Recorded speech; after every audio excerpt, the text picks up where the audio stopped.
Bonjour à tous, bienvenue sur le plateau de Bonjour chez vous. Je suis très heureuse de vous retrouver aujourd'hui encore. Notre thème du jour est comment se maîtriser en toutes circonstances. Et aujourd'hui, c'est Annabelle qui va nous apporter la pensée du jour.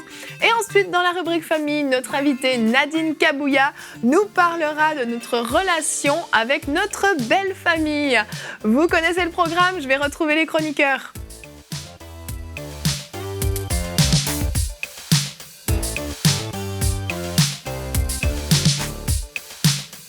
Bonjour tout le monde. Bonjour. Comment allez-vous en ce mardi ? Pas mal, pas mal. On se maîtrise. J'espère que tu vas bien te maîtriser, Annabelle, pendant cette émission. Hein. Dommage qu'on ne se soit pas une journée du quiz. Tiens, ça aurait été pas mal comme thème pour le quiz. Déjà réfléchi avant de parler. Ça avait porté son fruit la semaine dernière. Hein. Vous avez perdu. Je me maîtrise. C'est vrai, elle se maîtrise, c'est bien. Bravo, Annabelle. Aujourd'hui, on a une invitée avec nous, Nadine Kabouya. Tu es avec nous, bonjour. Oui, bonjour Evelyne, bonjour tout le monde. Tu vas bien ? Oui, très bien, merci. Oui, on est contente de te retrouver avec nous. Tu as été là à nos tout débuts de Bonjour chez vous. Et là, tu es de retour avec nous. Tu vas passer le reste de la semaine avec nous. Je rappelle, pour ceux qui ne te connaissent pas, à mon avis, tout le monde te connaît, mais donc tu es l'épouse du pasteur Omer Kabouya. Oui. Et vous œuvrez ensemble à l'église La Citadelle à Montréal. Exactement. Aux côtés de votre belle famille, de ta belle famille. Oui, ma belle famille, en effet. Tu seras donc bien placée pour nous parler de ce thème dans la rubrique famille. Exactement. Bon, on va commencer tout de suite avec la pensée du jour.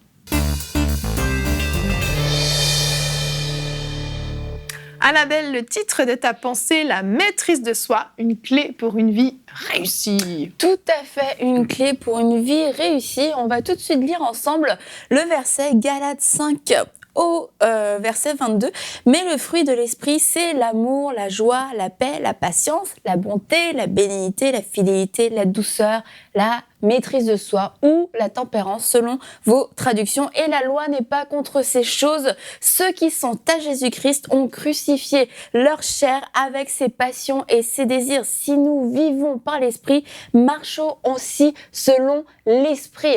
Et là, j'aimerais vous dire, bonne nouvelle, la maîtrise de soi fait partie des fruits de l'esprit. Alors, ce n'est pas un don qui est donné à d'autres gens et pas à vous. Non, vous pouvez aussi manifester ce don de la maîtrise de vous-même. Vous pouvez le recevoir et puis croire que c'est quelque chose que vous avez en vous et apprendre tout simplement à le manifester. Alors, fini les excuses. Non, moi je suis quelqu'un d'emporté, je suis quelqu'un de colérique, j'arrive pas à me maîtriser. C'est une promesse pour vous. Marchez selon l'esprit et vous allez manifester ce fruit de l'esprit qui est la maîtrise de soi. Alors, la maîtrise de soi, on peut l'appliquer bien sûr aux paroles, mais aussi on peut l'appliquer à toutes nos habitudes dans toute notre vie. On va peut-être penser premièrement à la colère, aux gros éclats de colère, etc. Et on se dit, cette personne a vraiment besoin d'expérimenter une maîtrise d'elle-même plus profondément. Mais en fait, on se rend compte que dans nos vies quotidiennes, dans beaucoup de domaines, nous avons tous besoin d'expérimenter la maîtrise. Cette maîtrise. Donc, on va parler premièrement de la nourriture. Et oui, la nourriture. Aïe. Tout m'est permis, mais tout n'est pas utile. Tout m'est permis, mais je ne me laisserai asservir par quoi que ce soit, nous dit la parole 1 Corinthiens 6, 12. Alors, est-ce que cette part supplémentaire est utile ? Est-ce que ce dessert est utile ? Est-ce que ce paquet de chips est utile ? Et là, tout le monde est en train de ramasser sa nourriture partout. C'est permis, mais ce n'est pas utile. Et je crois qu'il y a beaucoup de personnes dans notre société aujourd'hui de consommation excessive. On a du mal à se maîtriser avec la nourriture. Toujours un petit peu plus, encore un petit peu plus, encore un petit peu plus. Et plus que de se dire « Ah oui, mais c'est ma ligne, etc. » Est-ce que c'est utile pour mon corps? Est-ce que c'est même pas dangereux? Et la Bible nous parle à plusieurs endroits des excès de nourriture parce que c'est mauvais pour notre corps et c'est aussi mauvais finalement pour notre vie de consécration parce qu'après avoir beaucoup mangé, on est un petit peu assoupi. L'envie d'aller prier n'est pas trop présente. L'envie de jeûner est là par contre parce que on est complètement rassasié. Donc rien de tel que de se dire j'ai envie de jeûner après avoir mangé comme un petit glouton. Donc tout ne m'est pas utile et je peux faire le choix de manger ou de ne pas manger, de m'arrêter lorsque je suis rassasiée et je peux prier cette prière avant de manger. Seigneur, lorsque je suis rassasiée, aide-moi à arrêter de manger, aide-moi à refuser ce genre de choses. Je veux développer la maîtrise de moi-même dans ce domaine. Dans aussi les habitudes et les choix qu'on peut faire. Alors, par rapport notamment au temps, nous avons besoin d'exercer la maîtrise de nous-mêmes par rapport au temps. On est là, on dit, j'ai passé la soirée à méditer la parole, à lire un bon livre édifiant, et puis là, on ouvre notre ordinateur, on allume notre téléphone, hop, un petit coup sur Facebook, un petit coup sur Instagram, une petite vidéo drôle par-ci, par-là, blablabla, un petit texto, hop, la soirée est passée. Et plus que de perdre notre temps, ce qui est vraiment dommage dans ce cas-là, c'est qu'on vient de se faire voler du temps qu'on voulait passer avec le Seigneur, un temps d'édification, un temps où le Seigneur allait nous parler de choses importantes qui vont avoir un impact important dans notre vie. Et au lieu de ça, par manque de maîtrise, on s'est laissé emporter par notre chair à aller faire ci, manger un petit paquet de chips, en regardant un petit film, etc. Le temps est passé et nous n'avons rien construit.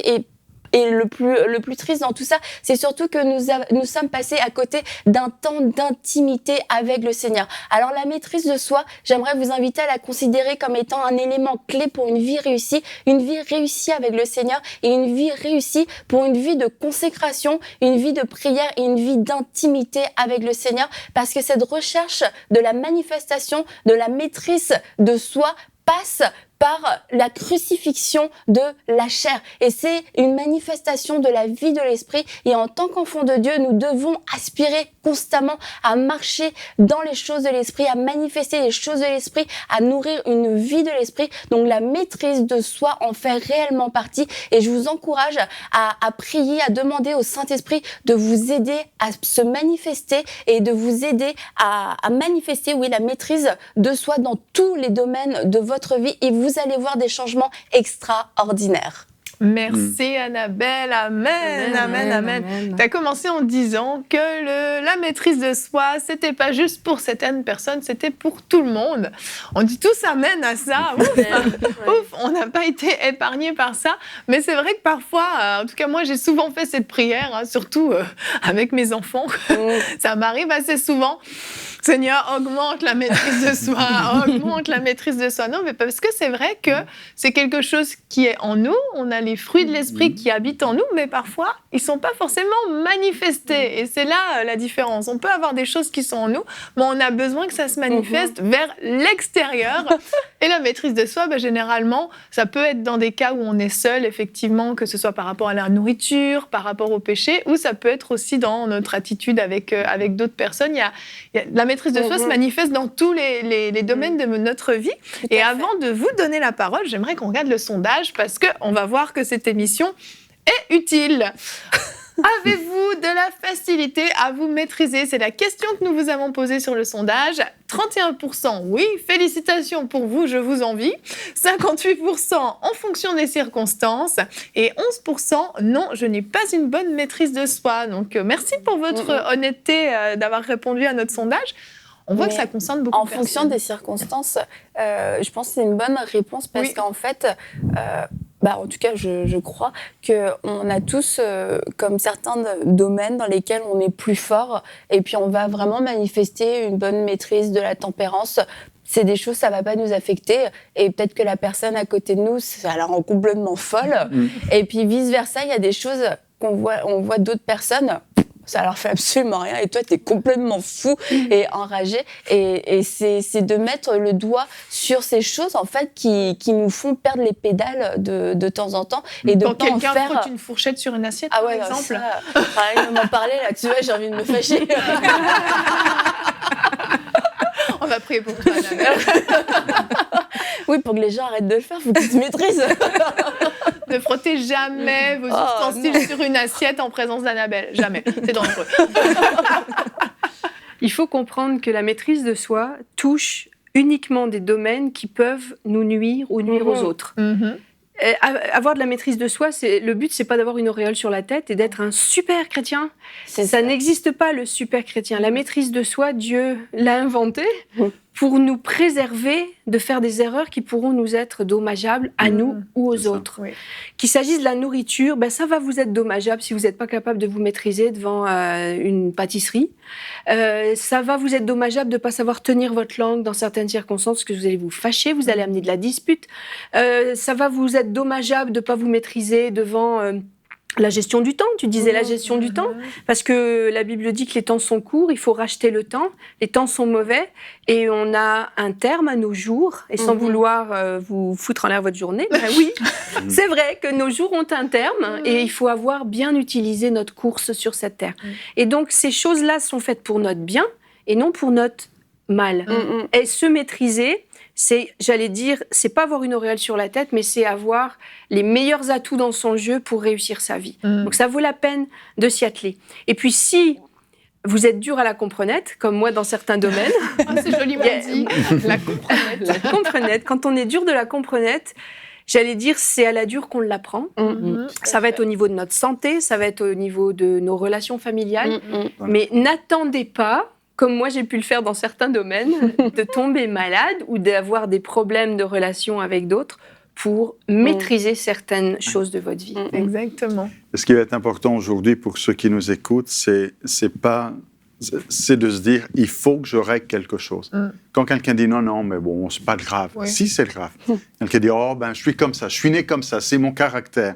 Mais le fruit de l'esprit, c'est l'esprit qui change notre caractère. Amen. Et si le fruit de l'esprit n'est pas manifesté en vous et que votre caractère ne change pas et qu'il n'y a pas d'amélioration, il y a un problème, il y a un fruit qui a du mal à grandir comme il devrait grandir. Et donc, c'est une mauvaise excuse et il y a peut-être besoin de repentance aujourd'hui. J'espère que j'ai fâché personne. Enfin, tant pis si j'ai fâché quelqu'un. Tape sur le clou. Mais la première étape, c'est de dire, il faut que je progresse, il faut que je fasse des progrès. Maintenant, on comprend que c'est le fruit de l'esprit, donc c'est pas le nôtre. C'est l'esprit qui produit ça en nous. C'est pas nous qui allons travailler sur nous-mêmes et faire beaucoup d'efforts, mais il faut laisser la place à l'esprit de Dieu pour venir justement émonder, enlever, travailler pour qu'on aille de progrès en progrès, que de gloire en gloire, que l'on ressemble à Jésus. Donc, ce qui est important aujourd'hui, si vous avez des problèmes de maîtrise, ou quand vous dites c'est plus fort que moi, j'y peux rien, si vous y pouvez quelque chose, c'est déjà de passer du temps dans la prière, de demander à Dieu de vous aider. Si quelqu'un manque, je paraphrase, c'est pas tout à fait comme ça dans la Bible, mais si quelqu'un manque de maîtrise de soi, qu'il la demande, et puis le Seigneur, vous comprenez l'allusion, mais c'est ça la première étape, et pas de dire non, moi je suis comme ça, je suis un peu rapide. Il y en a qui vont dire il a la mèche courte, ou il est, lui il a le sang chaud. Il est sanguin, ça va vite. Non, il faut se calmer. Et puis, si quelqu'un, je sais pas, des fois, c'est souvent au volant que ça se manifeste. Ah, c'est vrai, on aurait pu en parler. Quand il y a quelque chose qui se passe au volant, alors là, tout de suite. Puis des fois, c'est terrible. Mon petit-neveu, il avait toutes sortes d'insultes dans sa bouche qu'il a appris en entendant sa mère. C'est pas des grosses insultes. C'était gros schnock. Gros schnock. Voilà, merci. Mais tout ça, c'est parce que ça... Vieux schnock. Il disait, mais qui c'est ce vieux schnock? Et c'est parce que ma sœur au volant disait toujours, mais c'est qui ce vieux schnock? Et le petit répétait. Bon. Donc, il y a des conséquences et c'est important de dire, de pas l'accepter, de dire, il faut que je corrige et l'Esprit de Dieu va corriger ces choses en vous. Alors aujourd'hui, et comme l'a dit Annabelle, c'est une clé qui est importante et ne sous-estimez pas l'importance de la maîtrise de soi. Oui, vraiment. Mais à la base de tout ça, quand même, oui, l'Esprit de Dieu le fait, mais ça part d'une décision. Oui. C'est comme dans Faut tout ce demander. qui est de notre vie chrétienne. L'Esprit de Dieu ne le fera pas à notre place. Il va nous aider, il va nous accompagner, il va peut-être susciter une sensibilisation. On va dire, oh, c'est grave, il faut vraiment que j'y travaille. Mais il ne fera pas notre part. Il fait sa part, mais on a notre part à faire. Et notre part, en général, c'est déjà de prendre la décision. Oui. D'ouvrir la porte. Puis on peut avoir aussi une part active en résistant à certaines tentations, à certains penchants, à certaines faiblesses. La Bible nous dit résister au diable et il fuira loin de vous. Et le fait de vouloir marcher, de vouloir manifester la maîtrise de soi, il y a vraiment une partie où on va se positionner dans la résistance. Non, je refuse de dire oui à telle et telle chose. Je discerne que ça ne m'est pas utile, donc je résiste à cette tentation. Et Joyce Meyer disait, il y a tellement de personnes qui n'arrivent pas à résister devant un gâteau, devant une part de dessert. Comment ils vont résister face au diable? Et c'est vrai que tu te dis, ok, déjà, si ma résistance à des petites choses de la vie est mise à dure épreuve, combien ça va être plus difficile de résister aux traits enflammés du malin et à dire, non, je résiste, fuis loin de moi, Satan, et je Je m'empiffe. Voilà. Ah, c'est vrai, j'ai bien aimé ce que tu as dit, Jonathan, pour ceux qui disent « je suis né comme ça », parce que c'est vrai qu'on entend quand même souvent ce genre d'excuses. Donc, si vous êtes né comme ça, gloire à Dieu, vous êtes né de nouveau. Revoyez l'émission d'hier. Revoyez l'émission d'hier, exactement. L'Esprit de Dieu est venu habiter en vous. Et donc, les fruits de l'Esprit qu'on va regarder encore une fois tout de suite, puisque c'est notre verset du jour. Galates 5, 22 et 23. Mais le fruit de l'Esprit, c'est l'amour, la joie, la paix, la patience, l'amabilité, la bonté, la fidélité, la douceur et la maîtrise de soi. Donc, vous ne pouvez pas dire « oui, mais moi, je suis né sans maîtrise de soi ». Vous êtes né de nouveau, donc vous l'avez en vous. On va continuer sur notre thème de la maîtrise de soi avec notre belle famille dans la rubrique famille.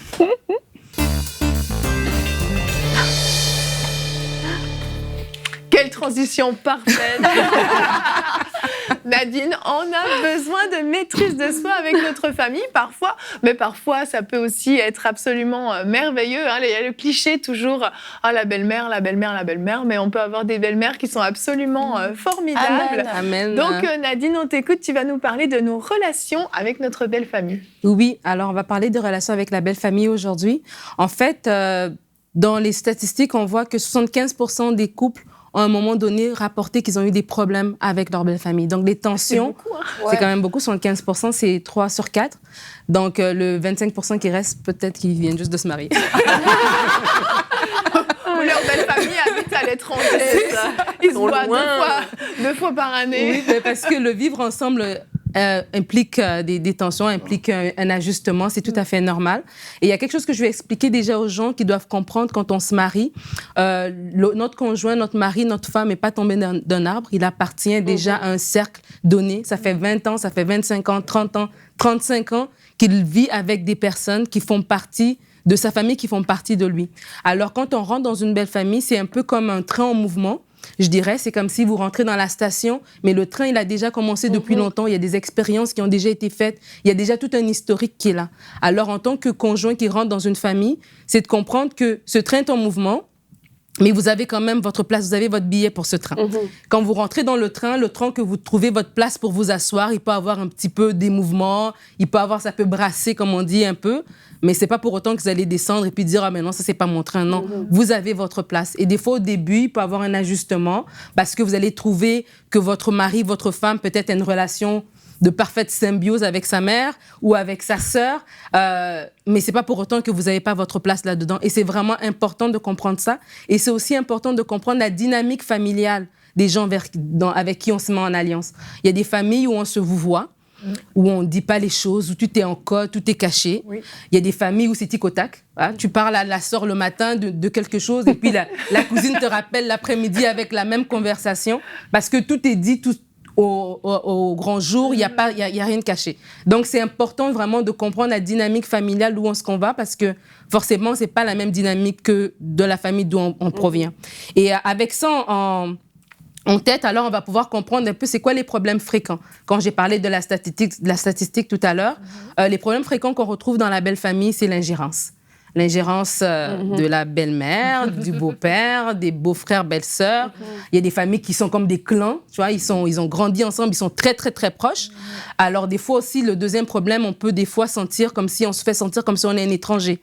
Des décisions vont se prendre dans des choses anodines comme un barbecue, on va décider sans t'aviser, ou des grandes décisions. Donc, on a toujours l'impression qu'on est mis de côté, qu'on ne fait pas vraiment partie parce qu'on n'était pas là au départ. Donc, c'est un problème aussi qui peut beaucoup blesser les conjoints. Un autre problème aussi, c'est de se faire sentir comme si on n'est pas à la hauteur. Comme si ma fille aurait pu trouver mieux, mon fils aurait pu trouver mieux. Des fois même, de se faire même rappeler un ex-fiancé ou une ex-fiancée, de faire une remarque. C'est des choses qui viennent beaucoup brimer, qui viennent beaucoup blesser. Donc, c'est des problèmes fréquents qu'on retrouve dans les belles familles, mais des choses qu'on doit faire absolument. Non, on va d'abord commencer les choses qu'on ne doit pas faire. Ce qu'on ne doit pas faire, on ne doit jamais demander à son mari de choisir entre sa mère et soi, ou à sa femme de choisir entre sa sœur et soi. Des fois, on voit ça souvent dans la réaction. Par exemple, quand je parle, j'ai énuméré quelques problèmes, et la réaction va de dire, mais non, cette personne a mal agi, ben, tu choisis, tu décides.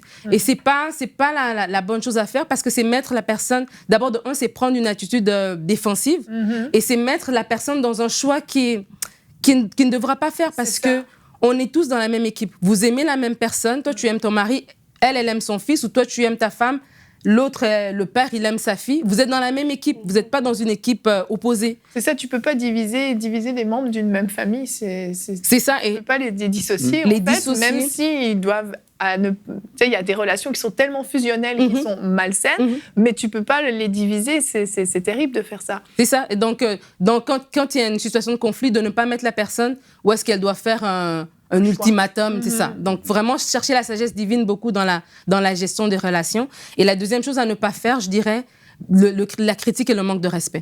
Même avec l'accord de ton conjoint. Donc, s'il est assis et là, il est fâché contre son père et il parle mal de son père, tu écoutes passivement.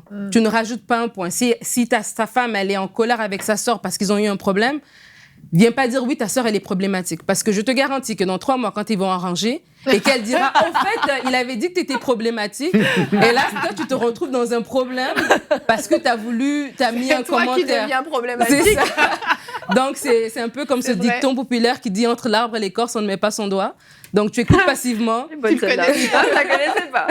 Tu écoutes passivement, tu es un agent de paix, tu conseilles, mais vraiment d'y veiller. Parce que nous aussi, on a des enfants, forcément, on sera aussi la belle famille de quelqu'un. Donc, déjà...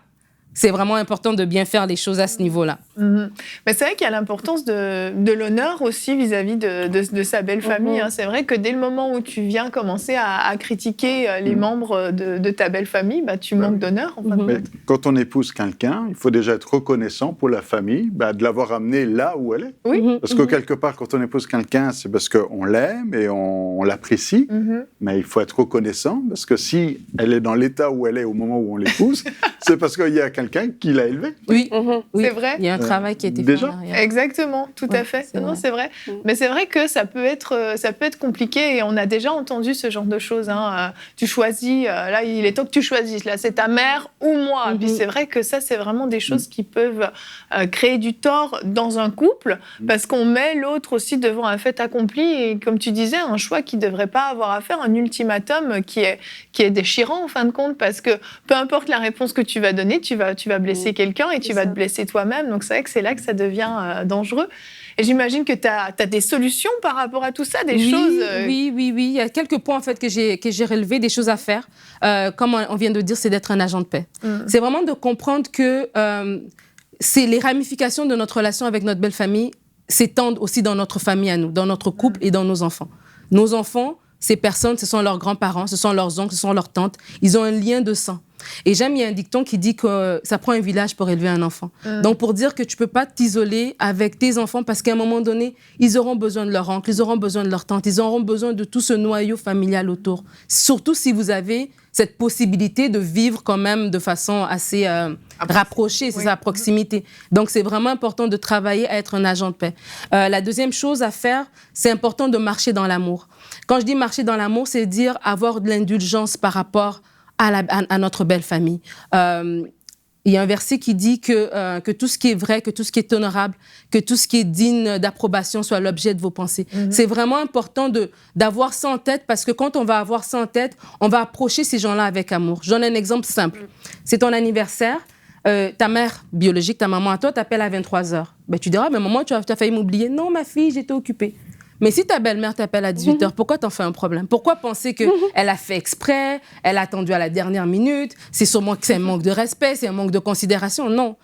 La même indulgence que tu uses envers ta propre famille, fais-le envers ta propre famille aussi, parce que ta belle famille est ta famille. C'est vrai. Donc, c'est très important, et ça va nous aider, dans mon troisième point, je dirais, à ne pas régler les conflits à chaud. Et ça, c'est dans tout, hein. C'est avec tout le monde.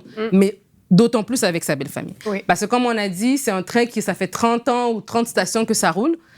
Le caractère, vous apprenez encore à vous connaître. Alors, une parole qui va être dite va peut-être être mal reçue parce que, bon, on ne connaît pas encore tout ton caractère, ou tu ne connais pas tout leur caractère. Donc, c'est important d'avoir des échanges à froid, tranquillement, vraiment se parler de façon réfléchie. Et un dernier point que j'aimerais dire, c'est aussi de prendre le temps de bâtir sa relation et de s'accorder ce temps. Oui. Tu vois, tu peux arriver dans une famille, vous êtes nouvellement mariés, mais peut-être que le frère, lui, s'est marié 5 ans auparavant. Ben, cette autre femme, elle a 5 ans de relation, puis tu peux pas vouloir copier, mimiquer la même relation. Toi, tu as ta personnalité à toi et tu vas développer ton type de relation dans le temps que ça prendra. Donc, de s'accorder ce temps, de ne pas se mettre une pression. Et des fois, les choses peuvent avoir mal commencé, peut-être une attitude qui a été faite au début, dans les fiançailles, au début du mariage, peu importe. Mais vraiment se donner le temps, se donner une deuxième chance, se dire que non, cette famille ici, c'est où est-ce que je vais prospérer. Si la Bible dit que le mariage soit honoré de tous, ben les tous, la belle famille en fait partie, puis elle va l'honorer. Et moi-même, j'en fais partie, je vais l'honorer en ayant des relations harmonieuses. Alors, ce que j'ai bien aimé, c'est que dans la Bible, en fait, on trouve toutes sortes d'exemples. Et le titre de ma rubrique, je ne l'ai pas mentionné au début, mais c'était « La belle famille pour le meilleur et pour le pire ». C'est vrai. Comme quand on se marie, on dit « pour le meilleur et pour le pire », ne sachant pas quel est le pire, mais on dit quand même. Et dans la Bible, il y a deux relations de belle famille que j'ai voulu relever. Il y en a plusieurs, mais j'en ai trouvé 2 qui m'ont intéressée. Pour le pire, j'ai pensé à Laban et Jacob. Jacob et Laban ont une relation quand même assez particulière. C'est vrai. D'accord? Alors, pour ceux qui ne connaissent pas l'histoire, c'est dans Genèse vers le verset 29. Vous allez voir que Jacob quitte sa famille de façon précipitée, voilà, parce qu'il a appris le droit d'aînesse, etc. Et il se retrouve chez Laban, le frère de sa mère. Et tout de suite, Jacob a été gentil. Il a vu Rachel, il a aidé avec le troupeau. La Bible dit quand Laban l'a vu, ils se sont pris dans les bras. C'était vraiment chaleureux et tout ça. Au bout d'un mois, Laban l'a dit, mais écoute, tu vas pas travailler gratuit, nanana. Et Jacob, tout de suite, il a été un homme d'honneur. Il a dit, écoute, je m'intéresse à votre fille, etc. Et Laban lui a dit, d'accord, 7 ans de salaire. Et la Bible dit que ces 7 ans sont passés, voilà, comme quelques jours tellement. C'était déjà super. Il était enthousiasmé, Jacob. Mais au bout de 7 ans, déjà, première tension, voilà. Il y avait une petite règle familiale ou culturelle que Jacob n'avait pas été au courant. Et donc, du coup, au fil du récit, on voit qu'il y a eu beaucoup de choses qui sont arrivées. Et au bout de 20 ans, c'était quand même un bout de temps. Au bout de 14 ans de dot, déjà, plus les autres 6 ans de travailler pour Laban, au final, Jacob s'en va avec ses femmes et son troupeau. Et ce qui est intéressant, c'est que c'est Dieu qui intervient en faveur de Jacob. Laban va vouloir aller vers Jacob et Dieu va intervenir auprès de Laban dans son sommeil pour lui dire « Ne touche pas à Jacob ». Et vraiment important, ce que je veux dire, dans les relations avec la belle famille, ton beau-père, ta belle-mère reste quand même le père et la mère de ton conjoint. Et parce que tu es en alliance avec lui, c'est comme si ça devient aussi ton père et ta mère. Il y a un honneur que tu dois leur donner. Et si vous vivez une situation, je vous dis, une situation d'injustice, que vous sentez qu'elle soit justifiée ou non, qu'elle soit perçue dans vos pensées ou qu'elle soit vraiment réelle, vous sondez votre cœur et amenez la situation devant Dieu. Dieu lui-même va intervenir. Au lieu d'intervenir par vos propres moyens, par votre propre sagesse et créer des divisions encore plus profondes, laissez Dieu travailler, intervenir à votre place. Ça fait toute la différence. De cette manière, vous protégez parce que vous n'avez pas déplacé des bornes, n'est-ce pas, comme la Bible nous dit dans Proverbe, de ne pas déplacer les bornes que les pères ont posées, parce que vous n'avez pas déshonoré vos parents.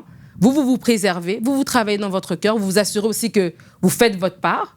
Et l'autre personne, si elle ne fait pas sa part, mais Dieu va intervenir en votre faveur. Ça, c'est très, très important.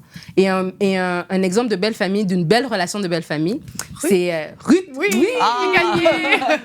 Ruth et Naomi, cette histoire merveilleuse qui est dans le livre de Ruth, évidemment. De cette femme qui dont les fils sont morts, revient chez elle et on voit qu'elle aimait ses belles-filles, elle les a embrassées, elle a pleuré avec elles, elle les a dit, écoute, je voudrais vous donner un autre enfant, mais j'en ai pas, etc. Et Orpa s'en va et Ruth reste attachée à Naomi en disant cette phrase qui est beaucoup utilisée dans les mariages, ton Dieu sera mon Dieu, ton peuple sera mon peuple. C'est tellement beau. Et on voit tout au long de la relation de Ruth et Naomi qu'il y a une complicité, il y a une transparence, il y a un échange. Ruth se confie en Naomi vraiment comme à sa maman. Elle lui ramène des choses, elle lui dit, regarde, j'ai vu ceci, et elle écoute les conseils. Elle écoute les conseils parce que Naomi aussi a son intérêt, l'intérêt de Ruth. Tu vois, elle veut lui assurer un avenir, elle veut que Ruth soit bien. Et ça, c'est vraiment un truc très important que j'aimerais donner comme conseil aux beaux-parents par rapport à leurs beaux enfants, à leurs belles-filles, à leurs beaux-fils. Regardez-les comme des individus et vous aurez beaucoup plus de compassion. Ne regarde, si ta belle-fille, je sais pas moi, elle a raté un repas, rappelle-toi que toi aussi au début, t'as appris à cuisiner un jour et t'as raté des repas un jour.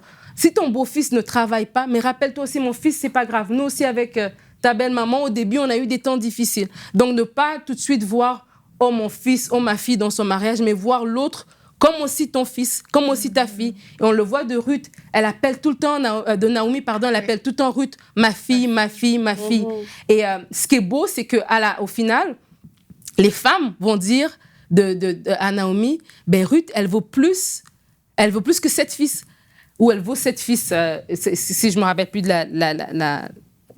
la référence exacte. Et c'est tellement beau pour dire que Ruth, en fait, la valeur qu'elle t'a apportée, c'était plus que les fils que tu as perdus, c'est plus que les fils que tu aurais pu avoir, parce qu'il y avait vraiment cette belle relation. Donc, c'est possible. C'est vrai, quand on entend belle-mère, belle famille, on pense toujours belle-mère ou belle-sœur, mais c'est possible d'avoir des relations harmonieuses, parce qu'au final, notre couple va bénéficier de ces belles relations. Donc, c'est possible, si on marche dans l'amour, on marche dans le respect, c'est possible vraiment de bâtir des relations harmonieuses qui vont aider à la pérennité, non seulement de notre couple, mais de la famille tout entière. Tout à fait. Vraiment, merci Nadine, c'est des super bons conseils.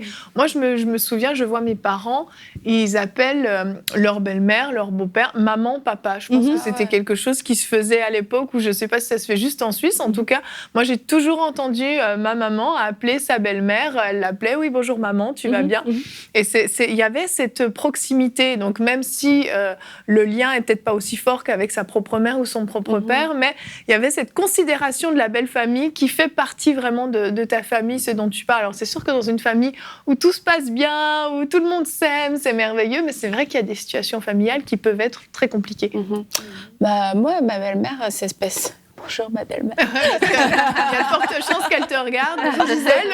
Non, vraiment, ça se passe vraiment bien. Moi, j'ai été vraiment bénie. Mais quand Jérémy, est arrivé dans ma famille, et particulièrement avec ma mère, ça n'a pas du tout été un coup de foudre. Hein. C'était, il sort d'où, ce gars? Il fait partie d'une secte, t'as complètement détourné, etc. Enfin, bon, bref, c'était vraiment pas le gendre rêvé du tout. Et Jérémy a gardé cette attitude d'amour, d'honneur et de respect. Il n'a jamais répondu. Au contraire, il a vraiment démontré de l'amour, plus que moi-même j'en démontrais. Et au final, aujourd'hui, Jérémy, mais c'est sa Ruth, quoi. Jérémy, qu'est-ce que tu veux manger? Qu'est-ce que Jérémy veut? Qu'est-ce que je peux offrir à Jérémy? Et moi, je suis ta fille. Donc voilà, tu vois, maintenant, on fait face à un autre problème avec la famille. C'est vrai que c'est l'exemple parfait, parce que c'est ça. On peut gagner le cœur de notre belle famille, en fait. C'est vraiment possible, par notre bonne attitude, par le temps qu'on peut passer dans la prière. La prière, je pense que c'est vraiment une clé dans ce genre de situation, parce que par nous-mêmes, on ne peut pas transformer le cœur des gens. Ils sont comme ils sont, mais on peut vraiment gagner leur cœur. Jacob, avec Laban, je veux dire, il n'a pas essayé de changer son oncle, mais il a veillé sur son cœur, avoir une bonne attitude. Et c'est ça qui est important. Si Jésus nous demande d'aimer nos ennemis, à combien plus forte raison notre belle-mère qui n'est pas un ennemi. Citation de Jonathan Berceau. Qui n'est pas un ennemi, je veux dire au contraire. On oublie le mot « belle ». C'est la belle, mère. Oui, Hein, et puis c'est une la mère qui belle est belle. famille. Oui. Mhm. C'est pas l'autre l'horrible. famille, les autres. Non, c'est la belle famille. Donc, Oui. elle est belle, cette famille. C'est vrai. Et puis, les beaux-parents sont beaux. Et puis, la belle-sœur, elle est belle. Puis, le beau-frère, il est beau. Non, mais le mot est là. Mais qu'on reste un peu plus avec ce mot-là. Maintenant, bon, comme dit l'apôtre Paul, à un moment donné, il dit « autant que cela dépende de vous ». Bon, il y a des situations où c'est plus compliqué. Mais en tout cas, en ce qui vous concerne, soyez irréprochables dans l'attitude que vous avez envers la belle famille. Exactement. Et je pense que comme tu l'as cité, une des choses qui fait qu'il y a souvent des problèmes dans les belles familles, c'est les rivalités et les jalousies. T'as pris mon fils, mais toi tu prends trop de place en tant que mère, en tant que père, en tant que frère, etc. Et s'il y en a un qui accepte à un moment donné de poser les armes et de dire moi je renonce aux rivalités, je renonce aux jalousies, je vais marcher dans la paix, ça va ouvrir une brèche dans la famille, parce qu'il y a des familles, elles ont tout le temps fonctionné de cette façon-là. Et comme tu disais, il y a un train qui est en marche, un train qui fonctionne comme ça depuis déjà longtemps. Il y a d'autres personnes qui sont venues et on doit trouver notre place. Et quand on trouve notre place en tant qu'agent de paix, mais quelquefois ça va prendre du temps, on va pouvoir amener un changement bénéfique et pas en s'imposant « Ah, moi je suis la belle-fille qui va tout changer dans la famille, je vais tout réorganiser, tu vas voir ta mère, je vais la remettre à sa place. » Là, on est plus un agent de dérangement, mais c'est quand même de prendre au sérieux notre responsabilité d'ambassadeur et d'agent de paix, qu'on peut faire la différence, mais tout en restant dans l'honneur, dans la douceur et en acceptant que le temps fasse certaines choses, et que c'est pas parce qu'on arrive en une semaine qu'on va tout changer. Non, c'est ça, ça prend du temps. Mais dans ce que dit Annabelle, je pense qu'il y a la clé, c'est-à-dire que on prend un train en marche et il faut être patient. Il y a beaucoup de choses que le temps va replacer. Complètement. Si on est mal accueilli, c'est peut-être le cas de ceux qui nous écoutent ce matin, qui sont accueillis comme des chiens dans un jeu de quilles, dans leur belle famille. Le temps prouve beaucoup de choses. Tout à fait. Et les erreurs de jugement que peut faire notre belle famille envers nous, le temps va justifier. Oui. Et puis s'il ne nous justifie pas, tant pis. Dieu mais il faut vraiment pas faire la guerre tout de suite. On fait en sorte que ça passe. Et puis le temps justifiera. Il ne faut pas oublier qu'il y a un effet de réciprocité. Je veux dire, si on a une belle famille, on est la belle famille de quelqu'un. Je veux dire que ça va dans les deux sens. Puis quand on est dans un jeune couple ou un couple, quand nos enfants grandissent, on devient les beaux-parents à un moment donné. Alors que c'est important de penser aux autres, mais de penser à soi aussi en disant qu'on soit les meilleurs beaux-parents ou la meilleure belle famille. Moi, je me prépare à être une belle-mère hors pair. Tant que personne ne frotte sur une assiette. Selon mes règles, bien entendu. Et il y a un verset aussi qui me vient, qui va dans l'autre sens aussi par rapport aux beaux-parents qui laissent aussi leurs enfants voler aussi de leurs propres ailes. L'homme quittera son père et sa mère pour s'attacher à sa femme. Il y a des mamans particulièrement, ça peut être des papas, mais c'est souvent des mamans qui ont du mal à lâcher leur fils, à lâcher leur fille aussi parfois. Mais il faut aussi comprendre qu'il y a un temps où on quitte le nid et puis on va s'unir à une autre personne. Et les parents ne pourront plus tout contrôler non plus dans la vie de leurs enfants. Donc ça va dans les deux sens en fait. L'ingérence était le premier sur la liste. Oui, et ça, c'est important de savoir garder la bonne distance. Exactement, tout à fait. Que chacun reste à sa place. Merci Nadine pour cette formidable rubrique. Alors, à la maison, j'espère de tout cœur que votre belle famille est formidable. Si ce n'est pas le cas, vous avez eu des conseils extraordinaires. Moi, je tiens à bénir le Seigneur pour ma belle famille en passant. Répétez avec nous, j'aime ma belle famille. J'aime ma belle famille. On va faire de la pensée positive. Je vais le dire à mon père, je t'aime, Gérard. C'est magnifique, tout le monde se lance des fleurs. Et je vous rappelle le thème principal qui était la maîtrise de soi en toutes circonstances. Donc même avec sa belle famille, c'est valable. On peut demander vraiment au Seigneur la maîtrise de soi, que ce fruit se manifeste. Donc je le répète, vous l'avez en vous, à l'intérieur de vous, toutes ces choses qui font partie des fruits de l'esprit. C'est pareil pour la joie, la paix, etc. Mais aujourd'hui, on parle particulièrement de la maîtrise de soi. C'est en vous, vous l'avez en vous. Vous avez juste besoin que ça se manifeste. Et je vous encourage encourage à prier pour ça, puis à laisser aussi l'opportunité au Saint-Esprit de vous corriger, de vous rétablir aussi parfois, et puis de guérir aussi certaines blessures qu'on peut avoir, parce que parfois on réagit aussi de certaines façons parce qu'on a été blessé. Merci à vous tous pour cette formidable émission sur la maîtrise de soi. On est tous parfaitement maîtrisés, je crois. Et demain, on va se retrouver pour parler du thème « À quoi sert la communion fraternelle ?» Nous répondrons au sondage « Aimez-vous passer du temps entre chrétiens ?» Et nous aurons la rubrique « Actu » avec Anne. Et Nadine, tu seras encore avec nous. Merci de nous avoir suivis. Bonjour chez vous.